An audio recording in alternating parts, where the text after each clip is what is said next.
Hi there, I'm Blackbright, broadcasting out the UK. Welcome to my channel. For my existing subscribers, thank you for coming back and having a little listen to what I've got to say. I wanted to talk about the recruitment drive of the police officers. I think many of you will recall that about October of last year, Boris Johnson was talking about recruiting 20,000 police officers over the next 3 years. Kind of thinking, oh, why do they need all these police officers for? You know, the ones that they've got, don't seem to be doing well. Not all of them, but some of them, they seem to be not doing a very good job. So I would have preferred personally if they'd spent much more money on training them to behave like professional human beings and being more accountable to the badge that they wear. Anyway, like we said, the majority are pretty good, pretty professional, and it's the bad ones that get highlighted to make a lot of us think that that is the whole police force. Those few bad eggs represent the whole police force when they don't. So then they're talking about they want this recruitment drive and they want it to create diversity in the police force. Now, when you think about 86% of the United Kingdom is white, 96% of the police force is white males. Well, I don't know if it's white males, but 96% of the police force is white. And we could argue, well, maybe black people don't go for the job, but we do know that black people, or black and Asian, or let's call them BAMEs, have entered the police force and they faced racism, so they've left. So it's not for the want of trying. I think there are a few black police officers. Well, they reckon there's 6%, or is it 4%? It's a very, very low number. Yeah, very, very low number. So when you're kind of thinking about the policing and you don't have, it doesn't represent the community, that is a problem. And also it's a problem because there's nobody with these white police officers to kind of show them about the different cultures or teach them about the different cultures and say to them, look, yeah, he's doing that, but that's because of A, B, C, D, and E. So we're in a situation where within, from October to I think April, they gave 6 months, 70,000 applications. 70,000, And I'm thinking to myself, bloody hell, they've already started recruiting. I think they've recruited 6,000. You've already seen them, they turn up at people's doors, 4 or 5 of them, because now they're overstaffed.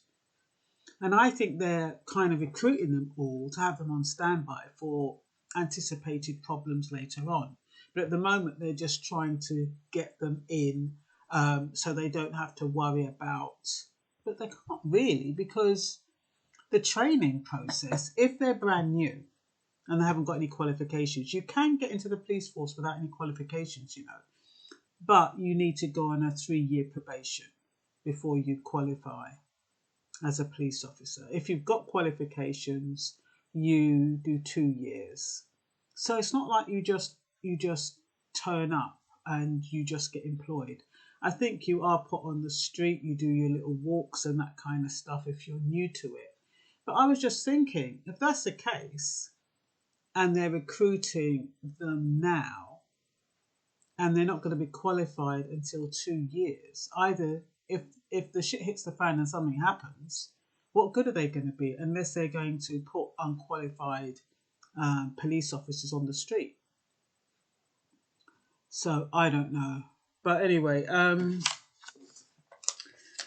had a few questions. I wrote down my notes and I'm going to see if I can answer them as I'm going along. And if you have any more ideas, you can write in the comments.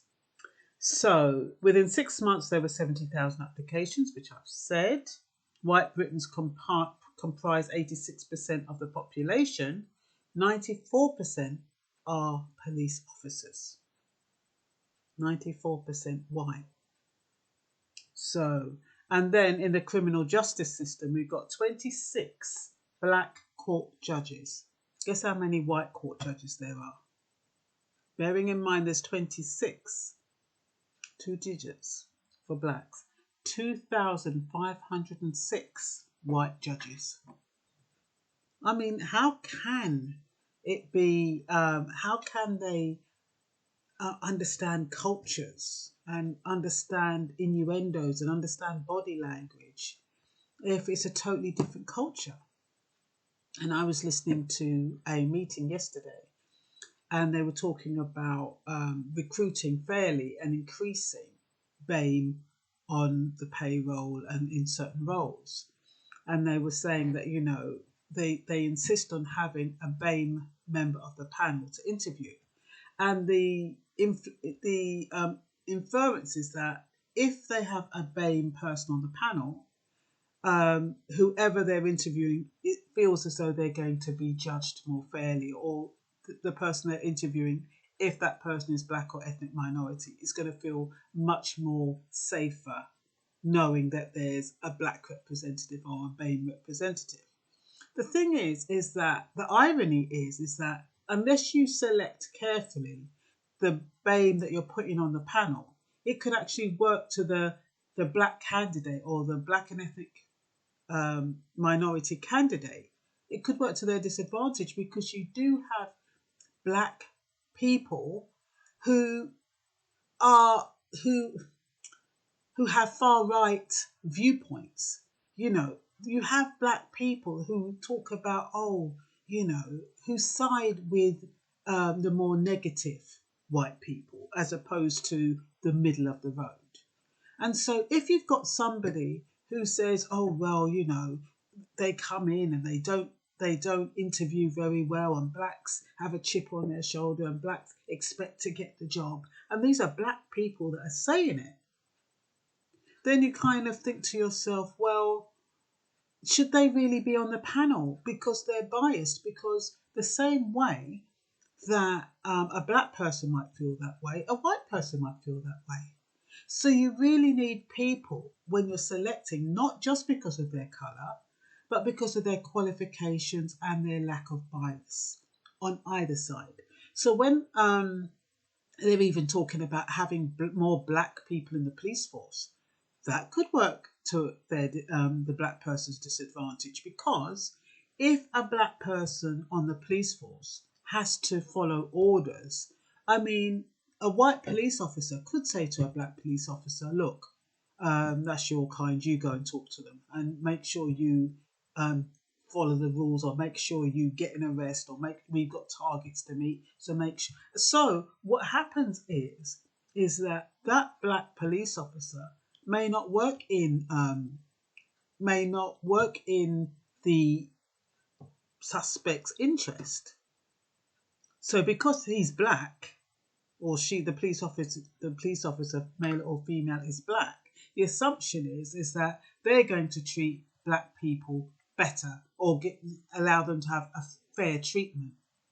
But a lot of black officers or people in power, they just cower down. A lot of black people in power have got in power because they keep stum, and they just go with the status quo, and they just want to keep their money coming in. They don't want to ruffle any feathers, so they just throw a blind eye, and they're not even worth the ground they're walking on. To be honest, sometimes it's best to have a lot of white people than to have biased black people who do not have black people's interests and who actually exacerbate the situation. I've seen it a lot of times. I mean, I remember going on an interview and there was a black person on the panel. She gave me such a bloody hard time. The two white interviewees were just talking to me, nice. Well, I don't want to say nicely. They were challenging me. But it was like the black one, it was like she was coming out with all of these questions. I don't want to say to trip me up, but it was almost like to put me on such a level that, I couldn't pass it. Well, that's how I felt. I felt as though, the questions she was asking me were above what the job required. And it was her way of, you know, that innate belief that black people have to work harder, they have to be better, they have to do more. And we have to show that this individual is better than the rest of the candidates. So therefore, I'm going to challenge her with all of these questions that I didn't have a clue about. So of course I didn't get the job. I just kind of lost it, really. I just went quiet. I didn't know what to say. And, I just went brain dead, to be honest. But what I'm trying to say is that it's not always a good thing unless you have a black person who is unbiased, who's really on the police force for the right reasons. And we have to question why. I mean, you've got within 6 months, they reckon they get 250 applications a week to be a police officer. Who are these people who are applying to become police officers? I wonder how many of them are from black and minority ethnic backgrounds. The thing is, when you hear about the two top black police officers, I mean, the woman, I've got her name in here, she's actually the highest ever. And she's a black woman in the police force. And she said, she just didn't like the racism. But then I kind of asked myself, you've got all the way up there. How long were you showing a blind eye? How long were you ignoring certain things to get in that position? Because I'm sure if she'd highlighted racism when she was further down the ladder, she wouldn't have got up to where she was. So you get up to where you are, at the very top, and then you start highlighting what you don't like. Maybe that's the way it has to be. Maybe you have to reach a position where people have to answer to you. But the fact of the matter is, you still get booted out. You still have to leave. They'll still get you out some way. So, I don't know. I just think that some people who have got influence and who are in positions of power are just too afraid to speak out. You've got academics. You've got people like David Osaluga. What's his name? David Osaluga. And you have Afua Hirsch. And, you listen to them. They're so knowledgeable. And with all that knowledge and with all that information, you can tell that they're curtailing their speech. You can tell that they're being obedient. You can sense their deference. You can sense their politeness. Because they know, even with all that information, they have to make it come over as non-threatening. They know the system. Because if they make it come over as threatening, then they're not going to get jobs as lecturers. They're not going to be invited to all these places. They're not going to get paid, lots of money to do TV shows and be employed by goodness knows what. So there is something in the British culture. That's why sometimes I think it's about colour. It's about culture. And I think there's something about the British culture that you cannot be yourself. You have to be polite. And you can see those people who talk out just a little bit, they're slaughtered by the media. Anybody who dares to speak their mind in a way that's untempered, and they just say it like it is, they're either ignored or they're shunned or they're isolated. So what is the point? Who are we? Where am I going with this?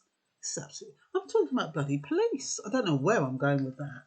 Anyway, I wonder who's applied for these posts. Unemployed, the unemployed, do they need a job? If it's just because they need a job, how committed are they going to be? I mean, they start off with 25 grand and it goes up to 42,000 you can get. You can earn while you learn. So that's another advantage, especially if you're out of work. Professional development. There's a lot of professional development in the police force. There's job security. There's There's an opportunity to exercise power, which is what I get a bit nervous about.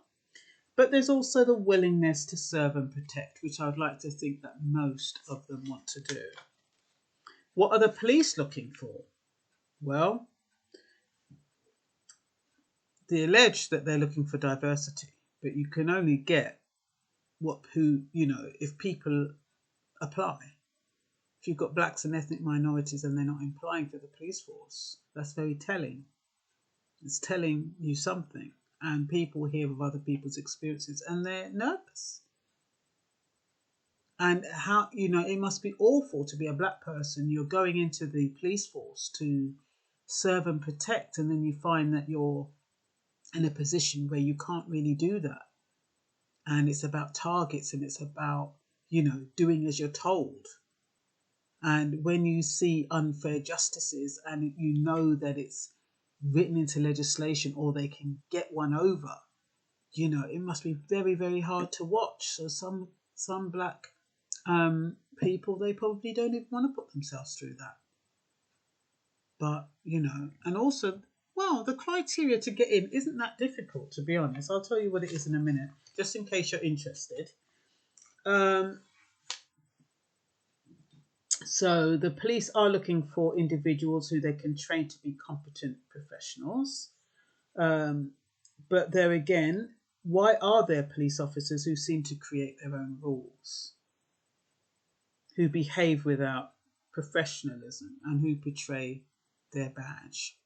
Because they go through quite a severe training, and yet there's many who manage to come out on the other side and behave as though they haven't been trained at all. What's going on there?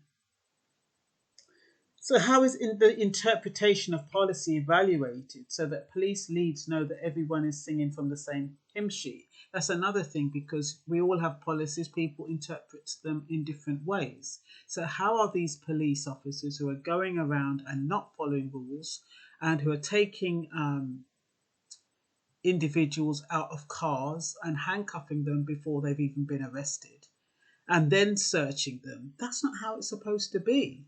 You're only supposed to handcuff them if they're under arrest. But these police officers are handcuffing them when they're stopping and searching and they don't even know if they've got anything. And that's a perception that black people are armed and dangerous. So, we better handcuff them so they can't do anything and then we'll search them. It's back to fun. And the sad thing is that when they're dealing with white people or white suspects, they don't treat them the same unless that white person is very, very obstructive. Then they will. But ordinarily, they don't. So, how do recruiters assess motives? That's the thing. How do recruiters assess the motive of an individual? I was looking on the website yesterday to see what you need to do to get a job as a police officer. There's a load of answers that they provide. So if these people rehearse these answers and they go for an interview, they've got all the answers, they know what to say, that means anybody can get in and have totally the opposite viewpoint.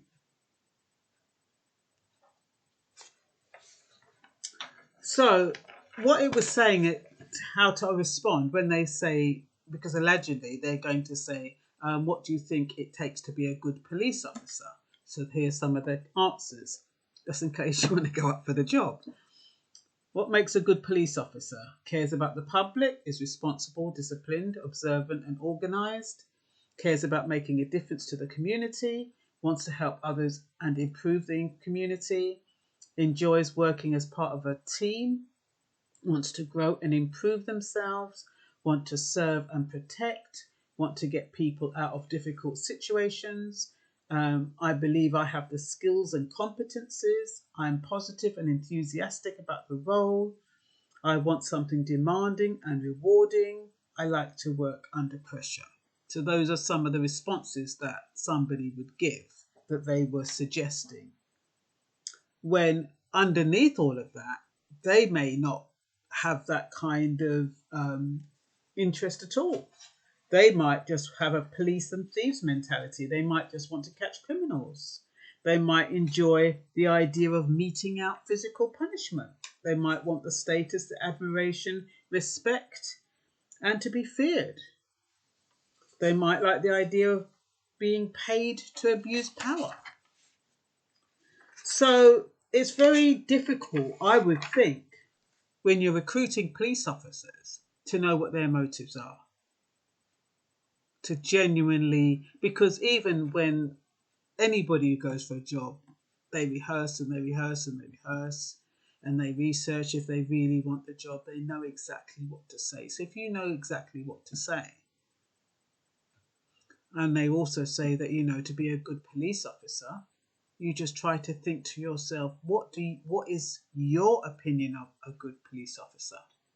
And then once you have your idea of a good police officer, you work backwards, and that is the kind of response you give. So between October 2019 and May 2020, the Home Office estimated 78,000 applications to become police officers. I'm not quite sure why it's estimated. Different forces have different requirements. So even though there's a general requirement, you have to really double check if you're applying for any one of the police forces. You have to kind of know which police force you're going to go to. I think it'd be really good to get some really solid black and minority ethnics on the police force. I really, really do. They can't. Well, I think it might be a bit like the army. In the army, some of those black people they're treated like real shit. So I would imagine that with police officers, it would be a bit more monitored. So you should be okay. I mean, hopefully you're okay. Hopefully there's something monitoring, and they do have oversight in the police force. So as much as you might be worried, you can go above. But there again, people are concerned about whistleblowing, aren't they? And you don't want to be seen as a victim. And, it's just like bullying in school. Those kids that get bullied and then they're afraid to report the bully. It's a similar situation. People may experience some abominable treatment and be afraid to report it. So anyway, generally, you don't need a degree to join. You need to be a British citizen, an EC or EEA national, a Commonwealth citizen or a foreign national with no restrictions on your stay in the UK, i.e. a naturalised citizen or someone with indefinite leave to remain. A minimum of 18 years. In America, I believe it's 21 years. There's no upper limit, but the retirement age is 60, and I'd imagine that you do need to be really, really fit if you wanted to extend it over 60 years. You will need to take an interview, you will need to take a written test, and you will need to have a medical and eyesight test. If you don't have a degree, you enter a 3-year apprenticeship program. If you have a degree, you will get a graduate diploma in professional police practice when the probation period is over. The majority, more than 70,000 applications to become police officers, were submitted within the first 6 months of the campaign, according to the department's provisional data provided by the National Police Chiefs Council. So who are these 70,000 eager beavers? They're those who don't want a 9-to-5 job, who won't take their frustrations out on others. They're not worried about facing the risk of injury or death on a daily basis. They don't mind having to face negative situations on a daily basis. They have no criminal records. A DBS enhanced check will be done, including domestic violence and drug use. If any of you're thinking about becoming a police officer and you've been tried or convicted for domestic violence, and if you've been caught taking drugs. So you can't have any prominent or offensive tattoos that could cause offence or undermine the dignity and authority of the role. So they'll all have to be hidden underneath your shirt, whatever. Can't have any on your neck, that kind of thing, or on your face, or on your hands. So yeah, nowhere prominent. So you have to be physically fit, physically fit. A record like that. Okay, and they do help you meet the fitness standard. You have to have good financial status, no county court judgments, you can't be registered as bankrupt, and no financial debt. You've got to be resilient, healthy, mentally, resilient, healthy, mentally and physically need to be able to work under pressure, because we all know what happens when they crack. You need to have a full, clean driving license, I would think. I mean, some people will be walking on the street, but you're not going to be wanting to walk on the street all the time. So if you want to be driving around in that flashy car, you have to be technologically savvy, well, at least to have the basic understanding of how to use a computer. And you'll want to reduce crime and keep people safe. You will want to have you like the idea of being a law enforcer. So, are you able to act objectively while still in accordance with the law? We've seen evidence that not many are able to do that. Are you patient, tolerant, respectful? We've seen evidence that not many police officers are able to do that either. But the thing is that if they have targets and they have pressure, and can you imagine, they're going out there constantly on their guard, they're not going to be behaving in a normal way. It's like they're going to be constantly in survival mode. So that can't be good for their stress levels. So, and do you have the mental and emotional strength to handle challenging situations? Or will you react out of fear and perception?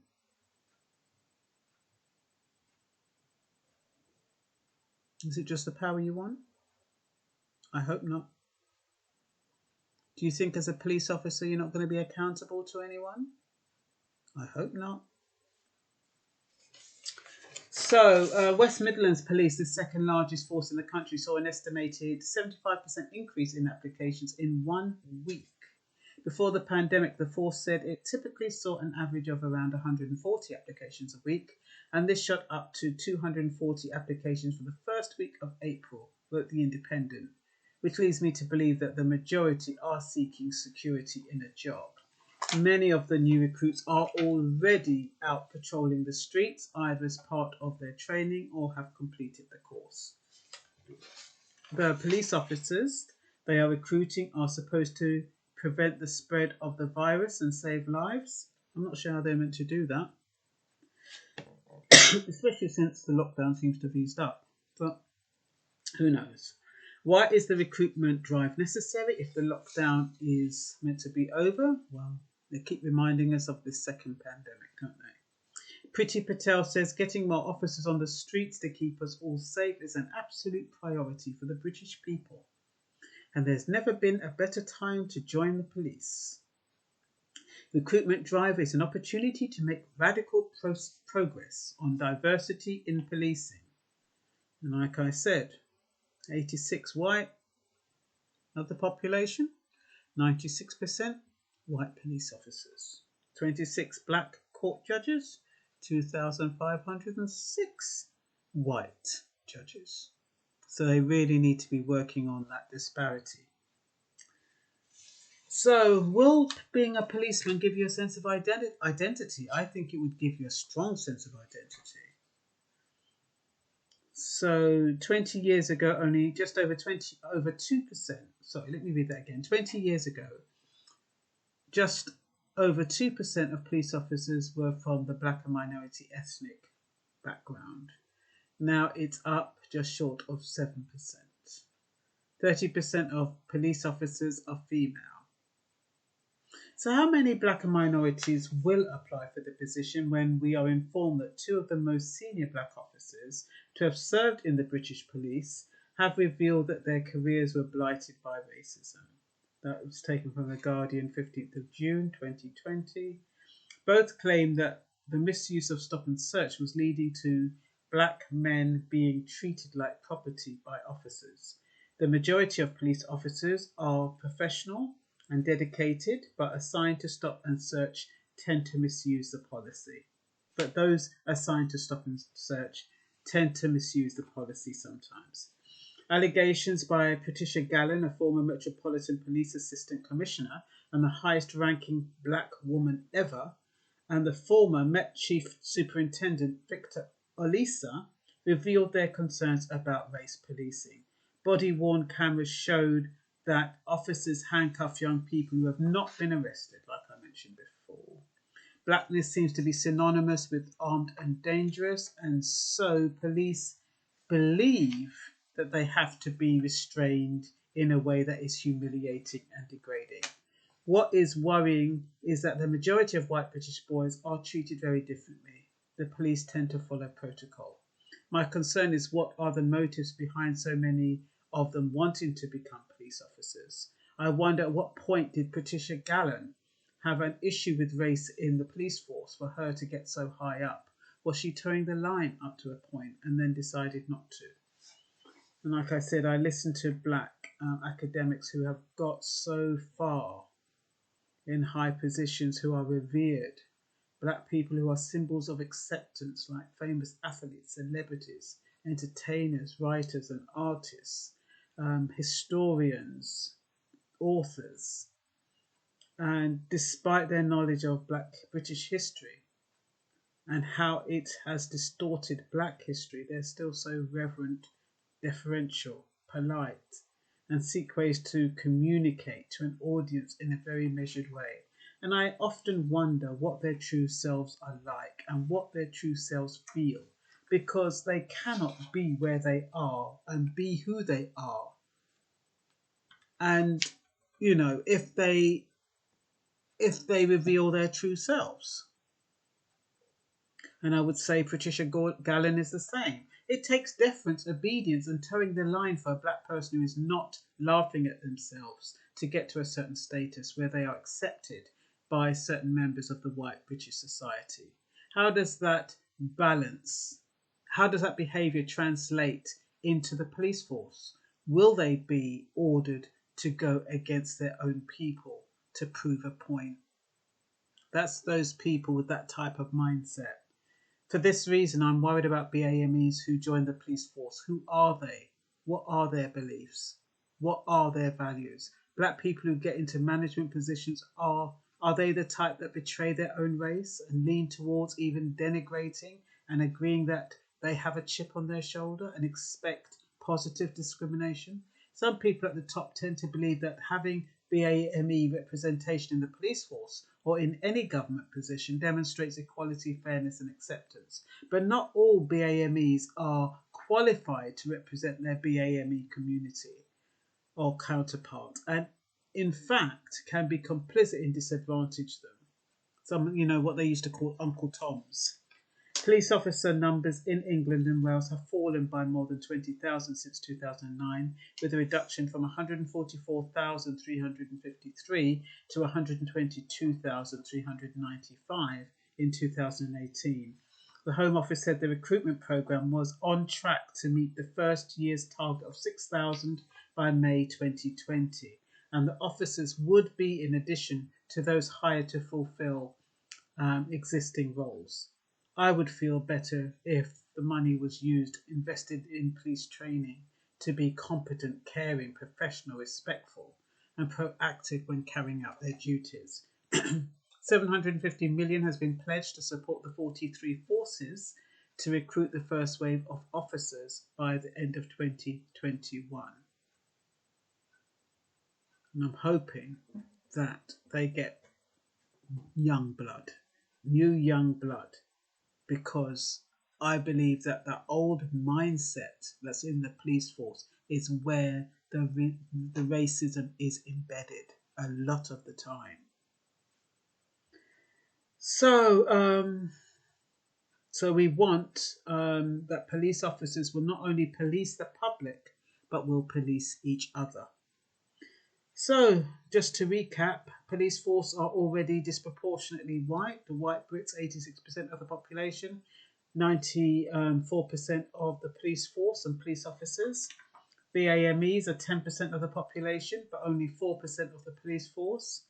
Blacks are 6 times more likely to be stopped and searched. Representation of prison officers is very low.